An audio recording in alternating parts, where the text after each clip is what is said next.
নমস্কার বন্ধুরা। আমি আগে কালকের ভিডিওতে বলেছিলাম যে আমি একটা প্রজেক্টের উপর কয়েকটা ভিডিও বানাবো, যেটাতে প্রাইমারিলি আমরা দেখব যে কিভাবে কেরিয়ার চুজ করতে হয়। সেটা যেমন স্টুডেন্টের পক্ষ থেকেও থাকছে, তেমনি একই সঙ্গে যে প্যারেন্টসরা কীভাবে কেরিয়ার চুজকে ইনফ্লুয়েন্স করতে পারে, প্রভাবিত করতে পারে এবং করে প্রভাবিত। ভারতের ক্ষেত্রে আমরা মূলত এটা নেগেটিভ সেন্সে দেখি যে বাবা মা জোর করে কোনো কিছু পড়ার জন্য, এবং সেটার একটা নেগেটিভ ইম্প্যাক্ট আমরা খবরের কাগজে পড়ি শুনি। কিন্তু আজকে আমি যেটা নিয়ে আলোচনা করব সেটা হচ্ছে মনে হয় এই পৃথিবীর অন্যতম পজিটিভ প্যারেন্টিংসের একটা উদাহরণ। একটু বিতর্কিত, কিন্তু তার রেজাল্ট ওয়ান্ডারফুল, রেজাল্ট খুব ভালো। ফলে এটা নিয়ে অনেকের মধ্যে উৎসাহ আছে। এবার অনেকে এটা জানে না। এটা সম্বন্ধে আমি প্রথম জানি, আমি যেহেতু দাবা খেলতে গিয়ে এটার ব্যাপারে আমি জানতে পেরেছিলাম। এটার সাথে দাবা সম্পর্ক যুক্ত আছে, দাবার সাথে এটা জড়িত আছে।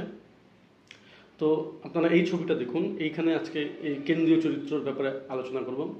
এই যে তিনজন মেয়েকে দেখছেন, এরা তিন বোন, সুজান, সোফিয়া আর জুডিথ সবচেয়ে ছোট। আর পাশে যে ভদ্রলোক, এই ভদ্রলোক এদের বাবা। আজকে এই ভদ্রলোকদের নিয়ে আলোচনা করব, তারপরে তার মেয়েদের অ্যাচিভমেন্ট নিয়ে বলবো। এই ভদ্রলোকের নাম হচ্ছে লাজলো পোগলার একজন হাঙ্গেরিয়ান বর্ন এডুকেশনিস্ট ছিলেন। তা 1946 সালে তার হাঙ্গেরিতে জন্ম। আমরা বেসিক ডিটেলসে যাব না, ওনার মতটা জানবো। ইনি একজন মানে দাবার শিক্ষক এবং এডুকেশনাল সাইকোলজিস্ট ছিলেন, এটা এনার মেন পেশা ছিল। এবং ইনি যখন ইউনিভার্সিটিতে পড়াশোনা করেছেন, তখন ইনি হিউম্যান ইন্টেলিজেন্সের উপর পড়াশোনা করেছেন। এবং পড়াশোনা করতে গিয়ে ইনি 400 জিনিয়াস, যাদেরকে আমরা জিনিয়াস বলে জানি এখন, তাদের জীবন নিয়ে পড়াশোনা করেছেন। এই 400-র মধ্যে আপনার সক্রেটস থেকে আইনস্টাইন সবাই আছে। এবং এদেরকে পড়াশোনা করতে গিয়ে ইনি একটি কমন থ্রেড খুঁজে পেয়েছেন। সেই থ্রেডটা বা কমন সিদ্ধান্ত এসেছেন, সেই সিদ্ধান্তটা খুব র্যাডিক্যাল একটা সিদ্ধান্তটা হচ্ছে, আমি বলছি ওনার ভাষায়, সেটা হচ্ছে a genius is not born but is educated and train. অর্থাৎ একজন জিনিয়াস আমরা যেটা জানি যে জিনিয়াসটা জন্মগতভাবে জিনিয়াস হয়, উনি বলছেন না, এটা এডুকেশন এবং ট্রেনের মাধ্যমে হয়, ট্রেনিং দিলে মাধ্যমে। এবং উনি এটা বিশ্বাস করতেন নিজেও, যে উনি যদি ঠিকভাবে কোনো বাচ্চাকে এই ট্রেন করেন, তা ঠিকভাবে যে কোনো বাচ্চাকে একটা কন্ডিশন আছে, সেটা হেলদি বাচ্চা হতে হবে। Any healthy newborn into genius. উনি এটা বিশ্বাস করতেন যে কোনো হেলদি নিউবর্নকে উনি জিনিয়াসে পরিণত করতে পারবেন। এবং ওনার এই বিশ্বাসটাকে উনি শুধু যে থিসিস বা পড়াশোনার মধ্যে আবদ্ধ রেখেছেন সেটা নয়, উনি প্র্যাকটিক্যালিও এটা করেছেন। এবার এটা করতে গিয়ে উনি যখন কোর্টশিপ করতে, উনি যাকে বিয়ে করবেন বলে কথা হচ্ছিল, তাকে ওনার প্রস্তাবটা উনি আগেই চিঠির আকারে এটা পাঠান। এটা এই ভদ্রমহিলা ক্লারা নাম, ইনি ইউক্রেনের একজন বাসিন্দা এবং ইনি একজন ফরেন ল্যাঙ্গুয়েজের টিচার ছিলেন। একে উনি নিজের প্রস্তাব আগে পাঠান যে উনি এই জিনিস বিশ্বাস করেন, এবং তিনি এমন একজন ওয়াইফ চান, তাকে জানান যে তার এই বিশ্বাসে তার সাথে সাথ দেবে। এবং তারপরে তাদের বিয়ে হয়, আমরা এটার মধ্যে আসছি না। এবং এনাদের 3টা সন্তান হয়, 3টা মেয়ে, সুজান, সোফিয়া আর হচ্ছে জুডিথ পোলগার। এবং এইবার যদি এদের অ্যাচিভমেন্টে আসি, অ্যাচিভমেন্টটা হচ্ছে এটাই যে এদের এই 3জন মেয়েই দাবা খেলাতে বিশ্বের সেরা দাবাড়ুদের মধ্যে পরিচিত। এবং যে সবচেয়ে খারাপ করে, সোফিয়া হচ্ছে ওয়ার্ল্ডের 6 নাম্বার র্যাঙ্ক দাবাড়ু হয়েছিলেন, ওমেন দাবাড়ু সেই সময়ে, যে সবচেয়ে খারাপ করে। দ্বিতীয় যে করে সুজান ওয়ার্ল্ড নাম্বার 2 দাবাড়ু ছিলেন। আর জুডিথ সবচেয়ে ছোট, জুডিথ নাম্বার ওয়ার্ল্ড ওমেন দাবাড়ু ছিলেন। এবং জুডিথ পোলগারকে আর্গুয়েবলি বলা হয় যে পৃথিবীর এখন পর্যন্ত সর্বকালের সেরা মহিলা দাবাড়ু। এবং উনি একমাত্র মহিলা দাবাড়ু যিনি পুরুষদের দাবার র্যাঙ্কিংয়েও প্রথম 10-এর মধ্যে ছিলেন। এই 3জনের এটা হচ্ছে ওনার সাকসেস। এবার এটা কিভাবে সম্ভব, সেটা হচ্ছে উনি বিশ্বাস করতেন যে 3 বছর বয়স থেকেই কোনো কিছুর উপরে ইন্টেন্স ট্রেনিং এর এনভায়রনমেন্ট প্রোভাইড করতে হয় বাচ্চাদের। যখন কোনো বাচ্চার বয়স 3 বছর থাকে সেই সময় থেকেই সেই বাচ্চার জন্য কোনো এক বিষয়ে, যেটাই সেই বিষয় হোক, চুজ করা হোক, সেটা ইন্টেন্স হতে হবে, তীব্র হতে হবে, প্রেশার না। এবার তীব্র মানে এরকম না যে বাচ্চাকে প্রেশার করে করা হবে। তীব্র মানে হচ্ছে সারাক্ষণ শুধু সেই জিনিসটাই করবে।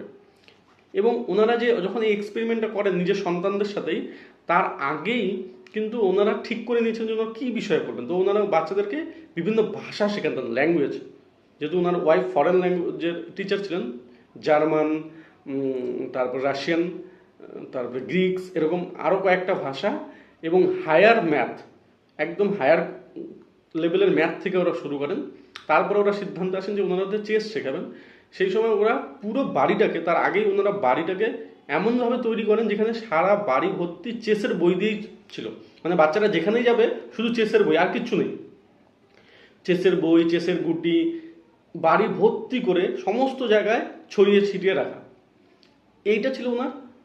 এবং দুজনের কেয়ারের মাধ্যমে ওনারা কিন্তু এই জিনিসটা করেছেন। এবার এটা করতে গিয়ে সেই সময়কার সামাজিক পেশায় ওনারা অনেক পড়েছিলেন। যেমন একটা ছিল যে হাঙ্গেরিয়ান সরকার ভেবেছিল যে এরা মানে সেই সময় বাচ্চাদেরকে হোম স্কুলের ব্যাপার ছিল না, স্কুলে পাঠাতে হতো, কিন্তু উনি খুব কষ্ট করে, মানে এটার জন্য মানে সরকারের সাথে ওনার একটা লড়াইও হয়েছে। উনি বাচ্চাদেরকে হোম স্কুল বাড়িতেই পড়াতে চাইতেন, কিন্তু সরকার থেকে সেটা ওনার উপর জোর করা হচ্ছিল বাচ্চাদেরকে স্কুলে পাঠানোর জন্য। এই ওনার উপর প্রেশার ছিল, কিন্তু সেই প্রেশারটাকে উনি আটকে দিয়েছেন।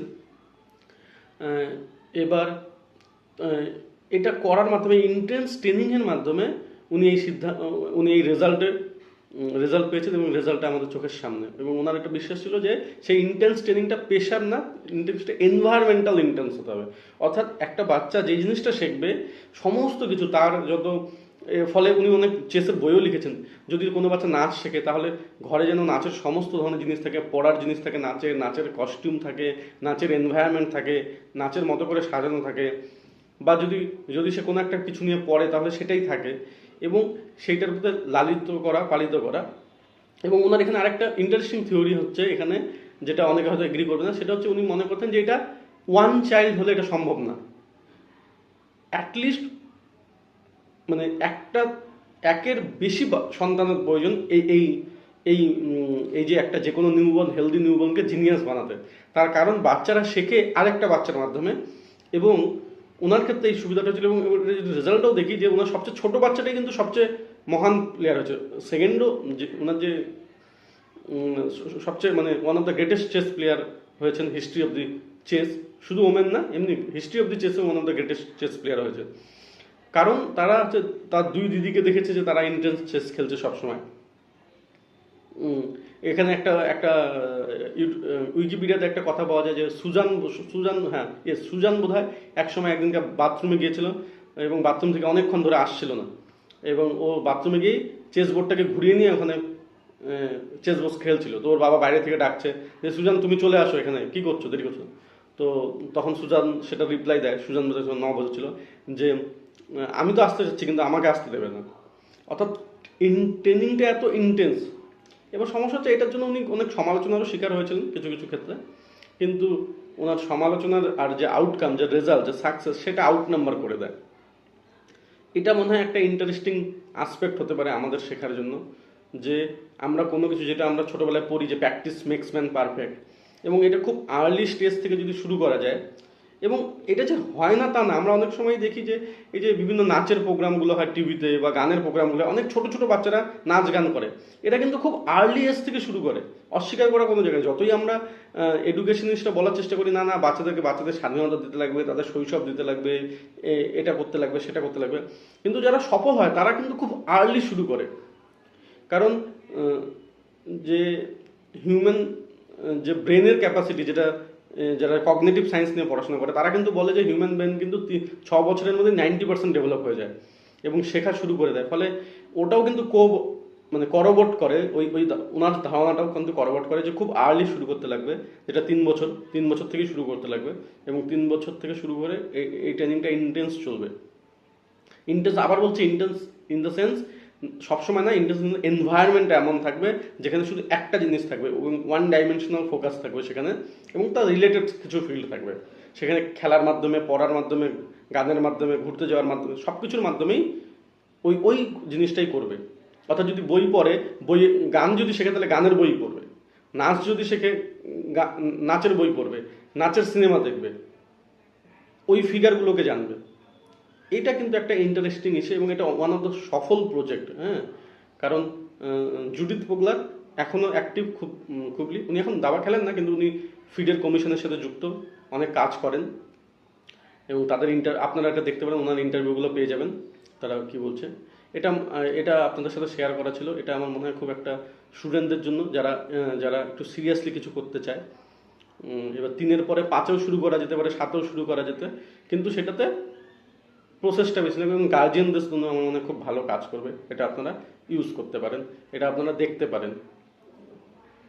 এটাই আজকে রাখছি। ধন্যবাদ, থ্যাংক ইউ।